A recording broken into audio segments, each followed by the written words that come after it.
से महाराज जी राधे राधे, आपके चरणों में कोटि कोटि प्रणाम। महाराज जी, जन्म और मृत्यु पहले से ही तय होता है, फिर अकाल मृत्यु का क्या अर्थ है? समय से अधिक पहले पाप, मृत्यु। अधिक पाप हो जाने पर अकाल मृत्यु आ जाती है। जैसे जन्म और मृत्यु का हमारा समय तय है, वो जवानी में भी मर सकता है, बुढ़ापा भी मर सकता है, पर जो अचानक अकाल मृत्यु होती है जिसकी, वो अधिक पाप बन गया, कोई महत पाप बन गया, महान पाप बन गया, तो तत्काल आयु को छीन करके उसका नाश कर देता है। तो अकाल मृत्यु का किसी का भी योग ना बने, इसलिए भगवान का चरणामृत रोज पीना चाहिए।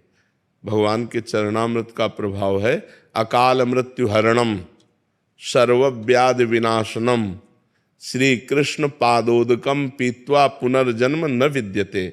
अगर रोज भगवान का चरणामृत पिए, शालिग्राम भगवान का, जैसे राधा वल्लभ जी, बांके बिहारी जी, इनसे चरणामृत ले ले और उसी में जल मिला ले और रोज एक ढक्कन चरणामृत ले, तो अकाल मृत्यु नहीं होगी।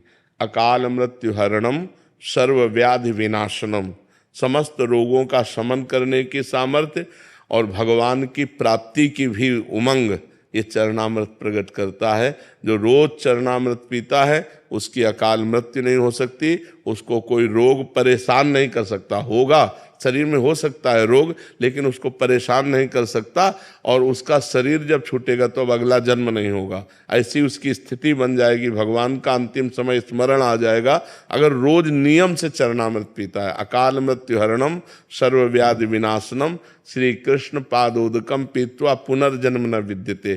जो भगवान का रोज चरणामृत पीता है उसका पुनर्जन्म नहीं होता, उसकी अकाल मृत्यु नहीं होती, उसको कोई रोग दबा नहीं सकते।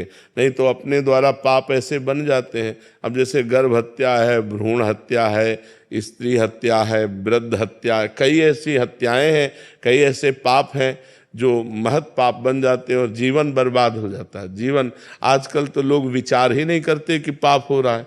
तो जहाँ पाप बन जाता है, इस जन्म में तो दुर्दशा होगी, और जब अगले जन्म में लेंगे तो भारी दुर्दशा इनकी होगी। अब ये उस समय भले कोई पाप न कर रहे हो, तभी लगता है कि यार देखो इस आदमी को कितना कष्ट, लेकिन ये वही आदमी है।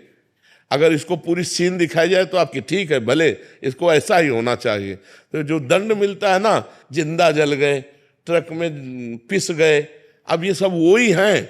अब इस जन्म में आए घूम के तो अच्छे आदमी है, भले पाप नहीं कर रहे, लेकिन पूर्व का जो पाप है वो पीस देगा, वो जला देगा।